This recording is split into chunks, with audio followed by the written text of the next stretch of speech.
Today we are on third lecture in the lecture series, a 1-month lecture series organized by the reception committee of 12th Party Congress of CPI-ML Rettar, to be held from 24th to 29th September at Kozhikode, Kerala. So this 1-month long lecture series are focusing on various important socio-political issues and areas, and nationally renowned experts on people's-oriented experts and intellectuals and leaders are addressing on these issues on every alternative days till 21st September. So today we have immense pleasure and privilege having a guest like a prominent ecologist and member of expert group of United Nations Convention on Biodiversity and Development, Dr. Faizi. He has been at the forefront for the various environmental struggle for the last many decades inside the country and outside, since the days of Silent Valley movement and Plachimada movement and many others. He also was assigned in the expert group a constitutionally formed, government-formed authorities and commissions to inquire, to involve, to investigate on various environmental issues by the many government bodies. So, Dr. Faizi today will be addressed on the topic on the corporate rule at the heart of global environmental crisis.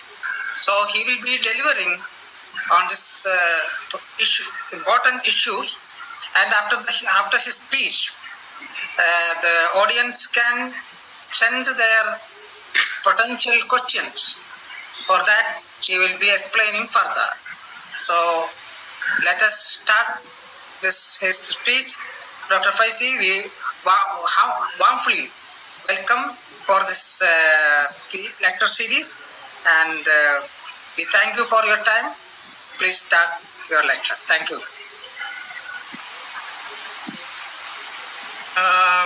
Thank you, Comrade Kabir.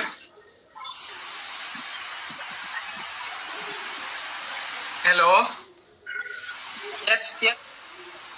Yes, doctor. We can hear you. Okay, good. Dear comrades, friends, I'm very happy to be here addressing you as Comrade Kabir said, through multiple platforms, Facebook, YouTube, and a few other things of communication. And I also compliment CPI-ML Red Flag in providing some importance to the environment issues, which is actually a serious political question. And I will be taking a look at the root cause of the environmental crisis, both at the global level and also national level, namely the capitalist or corporate mode of production and resource use. Now we have a triple global crisis. The crisis of biodiversity, the crisis of climate, also called climate change, and also the crisis of poverty across the world, especially in the global south, countries of Asia, Africa, and Latin America.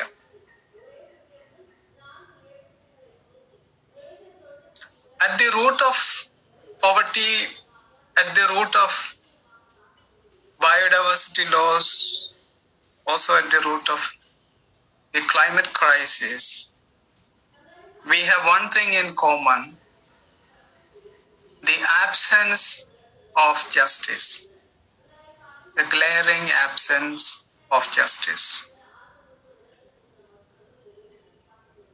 Let's see the biodiversity picture. Biodiversity means the entire spectrum of living world. Plants, animals, microbes, terrestrial, aquatic, marine, microbes, from microbes to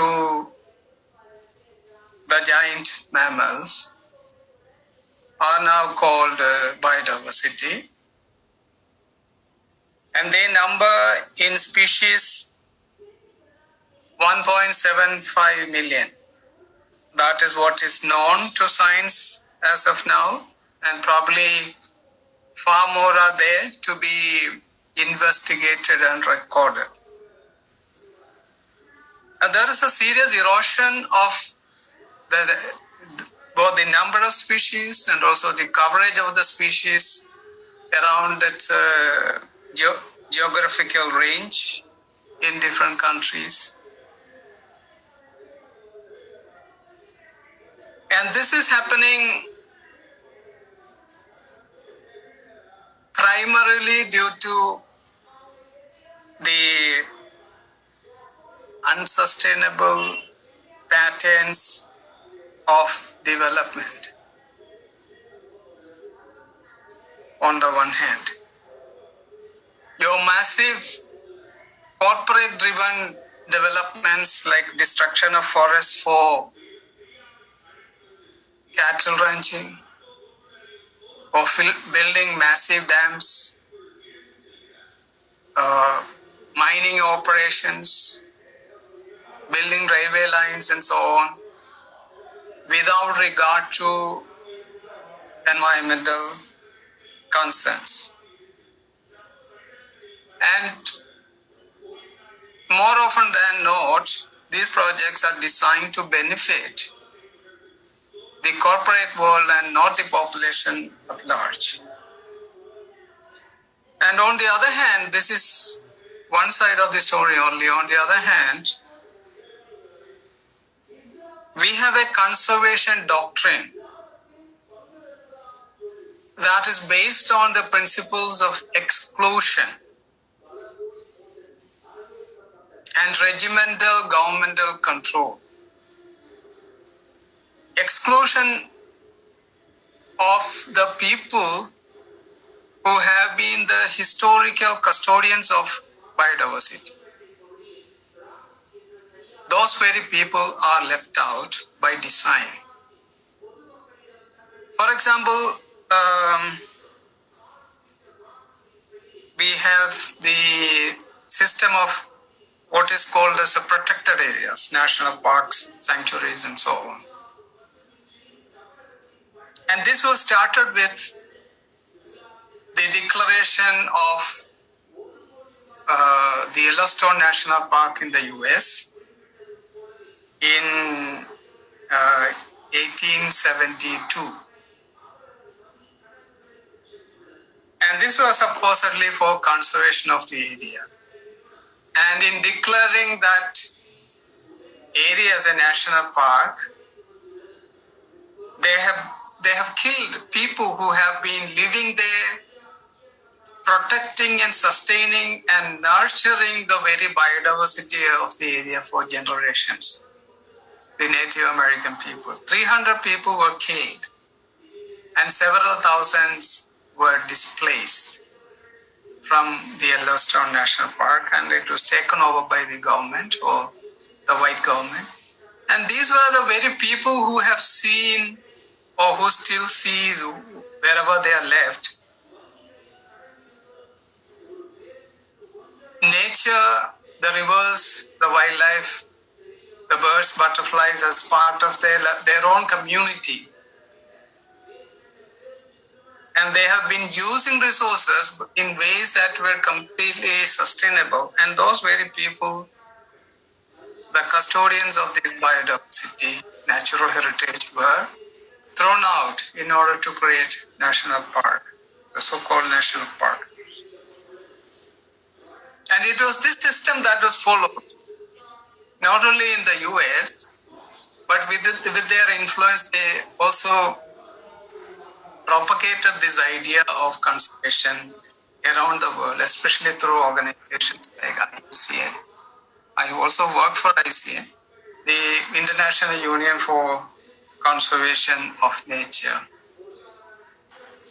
So instead of people like our Adivasi population protecting the natural resources, the forest, biodiversity, it was taken over by a regimental government system which treated the original caretakers of the very resource base we are trying to protect as aliens, as encroachers, and so on. In India, for example, still the vast majority of our forests are found in 169 districts that are called tribal districts, ITDP districts. Because it is the Adivasi people who have protected it. So then IUCN introduced this idea of protection or conservation, which is a neo-colonial product. In the US, the foremost organizations that were promoting the idea of conservation, or the so-called conservation, were like Sierra Club. Sierra Club's founder, John Muir, he owned several slaves taken from their African homes. And so was Audubon. Audubon Society is another big conservation organization still in the US. Audubon was also a slave owner, many slaves he had. And then he was also, both John Muir and also Audubon were, well-known writers of their time. And they have written disparagingly of the Native Americans and also the Afro-American people, expressing ideas of white supremacy. And it is from that stream that the conservation comes. And therefore, when you have kept the people who have protected it and instead import ideas of conservation from the West or the colonial or neo-colonial organizations in the West, that is not bound to succeed, and that is what we are seeing. For biodiversity, we have a convention called the CBD, Convention on Biological Diversity. This was formulated in the year 1992, and now 193 or 94 countries are parties. There's only one country that is not a party, that is the US. So this convention was created at a time when the economic importance of biodiversity was very well recognized. Biodiversity, the genetic resources that resides in the biodiversity was seen as a huge economic potential, in terms of production of new drugs, new crop varieties, in cosmetics, and so on. Therefore, the US wanted to create an international treaty before it is too late to legalize open and free access to biodiversity in the global south. Now, 80% the biodiversity is housed in the countries of Asia, Africa, and Latin America. And therefore, they had a fear that one day soon, the developing countries will be in a position to control their open and free access to biodiversity, and therefore they wanted to have it legalized, the open and free access to biodiversity, before the developing countries try to control it on their own. And therefore they started the idea of a convention on biological diversity. But that very country is now, or they did not join the convention at all, because in the process of negotiations, I was also one of the negotiators in creating this convention. The developing countries, in a remarkable example of how political support from the governments of their home countries, and also the diplomatic negotiation skills and unity among the G77 countries, the group of developing countries in the UN forum. So how this combined power can actually defeat Western designs was evident is exemplified by the success of the creation of CBD in a way as a just and fair international treaty. It is a very balanced treaty, very balanced across northern countries and southern countries, developing countries, developed countries. It is also balanced across the axis of conservation and development. And because it's a fair convention, the US refused to join it. And also the Western partners also, they originally did not have great enthusiasm in joining it, but they joined. Why? Because what the West wanted was to recognize biodiversity as a global resource, or as a global common, meaning biodiversity, suppose you have deer in your country, it does not belong to you. India or Sri Lanka does not own it. It's a caretaking. You have no sovereign right over it. That was the idea. And therefore, any access to, for example, your brinjal in your forest, will be free and open. You cannot control it. But we turned the table around and we recognized biodiversity as a sovereign national right. And therefore, created conditions for providing access to biodiversity for outside countries, outside entities. 3 conditions. Prior informed consent of the providing country, then mutually agreed terms between the provider and the giving country, and the receiving country, and thirdly, equitable sharing of the benefits derived out of the commercial use of biodiversity.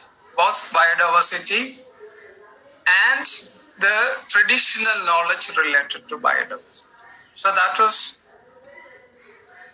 something unacceptable to them, because it has changed the paradigm in which biopiracy was happening, and our biodiversity elements, genetic resources were taken, turned into drugs, new crop varieties, cosmetic products, and so on.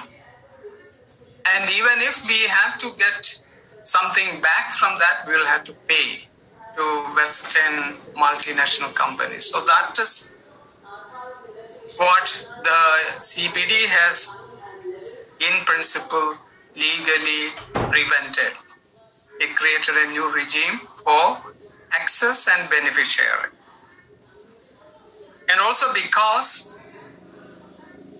this sharing of benefits, etc., is not very much conducive to the patent laws which are created based on TRIPS, the Trade-Related Intellectual Property Rights. The convention also calls for reforming the patent regimes in countries in order to facilitate this mutual equitable sharing of benefits, and also to provide transfer of technology, particularly biotechnology, on concessional and preferential terms to developing countries, providing access to biodiversity. Now, this is the convention in brief. Then, of course, a lot of conservation measures, involvement of communities, and so on are there. But then what happened was, the convention was fairly balanced, but then the Western countries who joined were trying to weaken its implementation. Now, we don't know how many these agreements were made in order to share the benefits and how many cases of sharing of benefits had happened. In fact, the biopiracy still keeps happening. Even Kerala itself is a victim of biopiracy. 2 big cases of biopiracy happened in Kerala after the coming into force of the CBD. So they argue, like, CBD is not a legally binding, it's a convention, it's a soft treaty, needs to be developed, and, so many new instruments are to be developed, legal instruments are to be developed, so many meetings are to be held. All those are false arguments. CBD is a full, perfect international treaty, and every one of its operative articles are to be enforced. And the job of the Conference of Parties, the meeting of the Conference of Parties, the countries that have joined the convention, is to see that the treaty is implemented, review it, and if there are issues, to address it, and infractions, breaches of the treaty are also to be addressed. So the format of my talk is like I will speak for 20 minutes and then we'll have discussion rather than one-way lecture. So Comrade Kabir will be passing me your questions wherever you are watching me. So the convention, the CBD, is therefore quite weakened by the parties that have joined it, and with the developing countries, they lost the steam. They also lost the unity with which they worked in the CBD parlance. And now CBD is developing what is called Global Biodiversity Framework. This is a strategic plan. Every 10 years, they develop a strategic plan. Actually, in my view, there is no need for developing strategic plan for a convention. You just implement the convention. So there was a strategic plan that entered in the year 2020. And that strategic plan has to have a successor, and the CBD now is in the process of developing a successor to that, and it's tentatively called Post-2020 Global Biodiversity Framework, where new issues are coming up. Instead of addressing fundamental issues, new issues are coming up, like in nature-based solutions. Nature nature-based solution is something that is transposed from the climate change convention's ambience, meaning that is a corporate involvement in climate. We'll also briefly look at the climate change scene. The corporate forces are there in the climate change scene, where they, instead of reducing the carbon dioxide emission by reducing the use of fossil fuels, they are trying to find other ways, like geoengineering. For example, they want to fertilize the oceans in order to increase the growth of algae. And when the algae grows and it absorbs more carbon dioxide from the atmosphere, and when it dies, it goes down along with the carbon dioxide. That is the assumption. So instead of reducing the carbon dioxide emission, you want to create environmentally damaging solutions like geoengineering and so on. That is basically corporate world's attempts, and for this the companies will be getting carbon credits, which in turn they will sell in the market and so on. That is also taken into the biodiversity field, where you can offset the loss of biodiversity in one place by producing in-course biodiversity in another area. Biodiversity cannot be created that way. It's a very complex system. An ecosystem is a very complex system. You cannot create that by artificial means. You can create plantations, but you cannot create the whole system of biodiversity. It's living and non-living elements and their complex interrelationship you cannot create. But that is the idea the corporates are trying to sell. Now the corporate world is very seriously involved in the negotiations in the CBD itself. There are times when they also, although they are attending it as observers, they come with the big teams, and many of the Western countries, they have these corporate representatives in the official delegates. And also, I tell you just one example how powerful they are. The secretariat of the CBD in Montreal, CBD secretariat, that's recently they gave out an advertisement. Not they, the World Economic Forum, they gave out an advertisement. They are recruiting an expert, a completely non-UN organization, a platform of the corporate companies, had given an advertisement for recruiting an expert to be employed by the CBD secretariat. See the audacity with which they are working. So we have raised this issue with the CBD secretary. How can a UN agency's recruitment or some other non-UN organization can do? And then, they washed their hands off and then said we didn't have any role and all that. That, of course, the World Economic Forum also did do that. But that shows the extent to which the corporate world is playing within the UN system. But then again, UN basically, except the Security Council, is a democratic system. There are times when developing countries are well prepared and show the capacity of majority, you can create a fair and juster solutions to some of the world issues. But this is not happening very often. Now the climate change, after a lot of denials, now we know that it's a reality. And it's created largely by the Western countries in the post-industrial revolution period. And still, in the developing world, the per capita carbon dioxide emission is very low.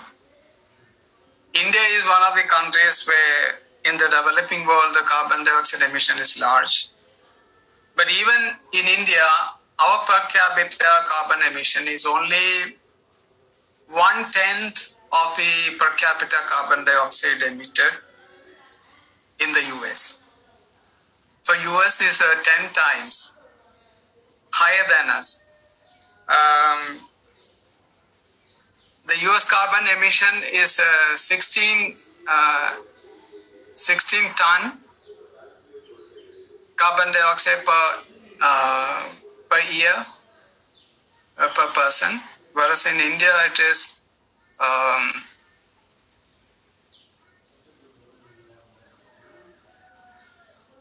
it was 1.6 or 1.7, around that figure.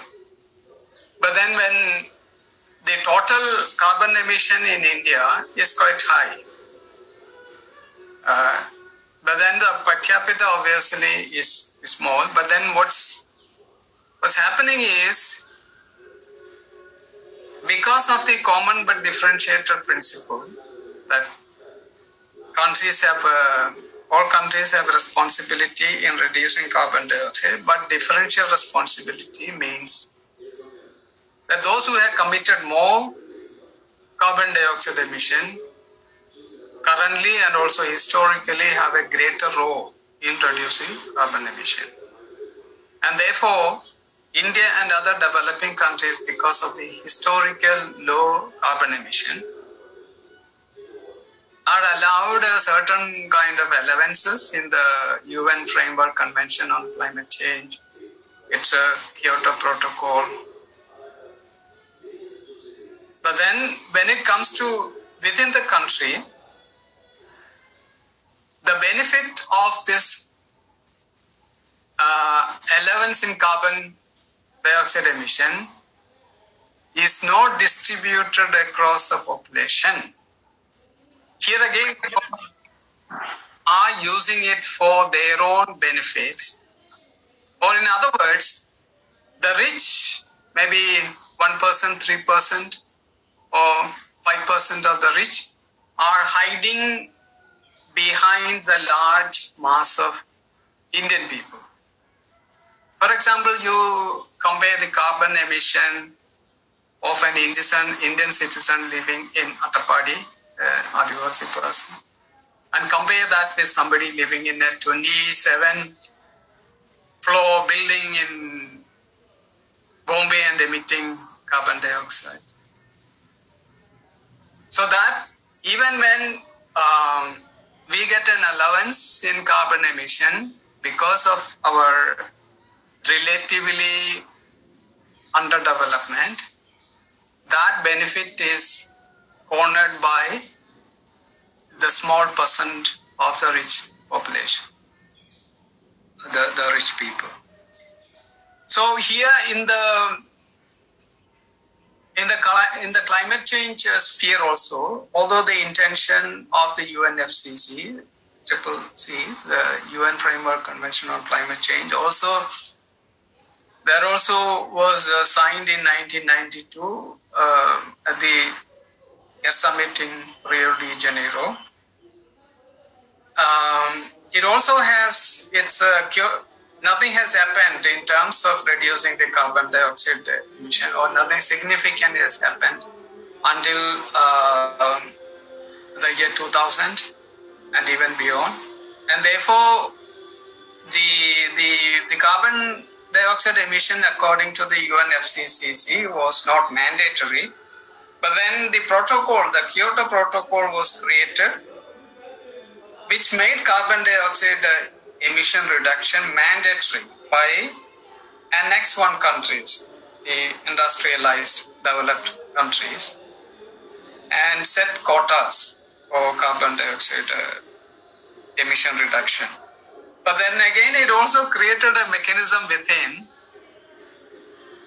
whereby you don't actually have to reduce the carbon dioxide emission, at least in part, to meet your carbon dioxide emission reduction target. You can buy carbon credit. You can also have joint implementation. Carbon credit, you fund in a developing country a project that would have otherwise emitted more carbon dioxide, and then you get the credit for whatever amount of assumed amount of carbon dioxide that was reduced. And also within developing countries, suppose you create new forests, and then that created a sequestered or captured within the forest carbon dioxide, and that can be the newly the carbon dioxide created or sequestered by the newly created forest can be considered as a commodity for sale in terms of carbon emission reduction. And Western countries are out there to buy it also. Also, what that has done, in other words, is that the latest high media blitz climate conference was held in UK, Glasgow. There, one of the main items there was a statement on forests. There was a time in the early 90s, the Western countries were trying to create another convention like the Climate Change Convention, by which they wanted to take control over the forests in developing countries through this convention. It is not for all forests, but they specifically wanted one for tropical forests, Asia, Africa, Latin American countries, and that we defeated. We asked them to keep off the forest, but that happened in the Earth Summit process, the UN Convention on Environment and Development, that was held in June 1992 in Rio de Janeiro. But instead, a legally non-binding statement of principles was adopted. It was not legally binding, but now they have made a comeback to lay their hands on our forests through the Climate Convention treaty process. Our forests are storehouses of our biodiversity. It is home of our wildlife. It is also home for a large population of our country. Something like 20% of our people live in our forests, particularly the Adivasi population. It's also genetic resources. It's also home for our rivers. That is where we also get the fertile soil and so on. But all that perception of forests is now changed to something that will capture carbon dioxide created by the industry, especially from the Western countries. So that is also changing for the corporate forces. Now,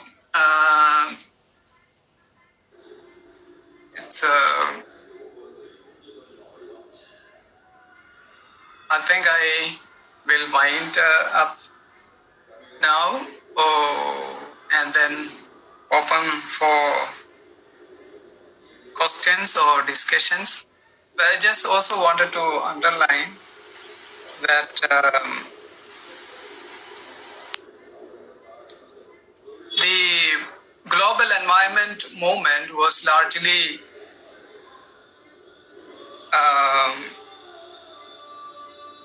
at some point it was a people's movement.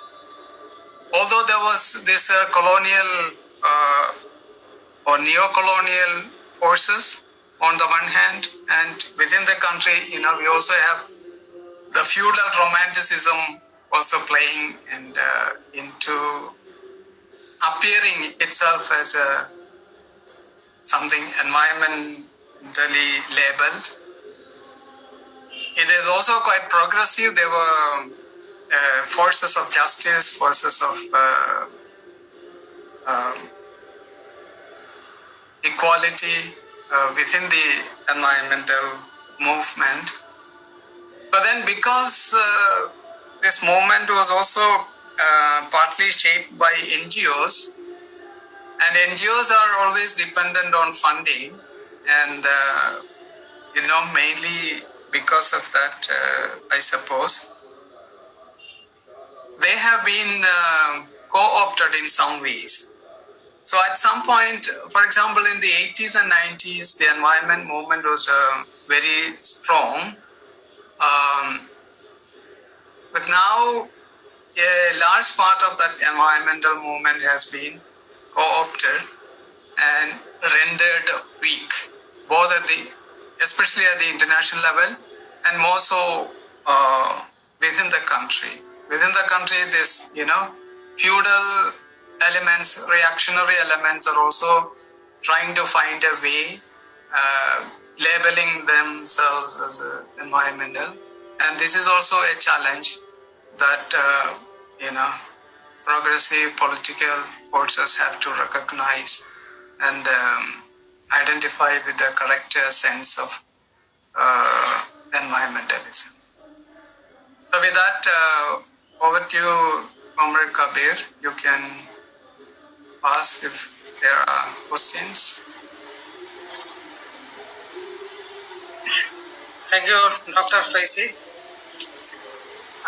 Thank you for your valuable input into this lecture series of some important questions and potential questions and comments from the friends and comrades who watch this lecture. Before that, to start with, I would like to present some questions. Some of them is posted by personally to our WhatsApp. You personally, you have been involving, and there are a series of various UN conventions on environmental crisis, environmental issues, especially at this catastrophic stage of our planet Earth and its ecology. How do you observe, how do you comment, how effective these series of UN conventions in resisting or protecting this environmental crisis? Thank you. There are many conventions in the biodiversity realm alone. We have the CBD, about which I have briefly mentioned. Then we have the World Heritage Convention, which is under the UNESCO umbrella, Convention on World Heritage, both natural property and cultural property. Then we have the Ramsar Convention, that was one of the earliest, 1974. And then the Convention on Migratory Species. Then more importantly, the Convention on International Trade in Endangered Species. And in the other, this largely environmental field, we have the UNFCCC,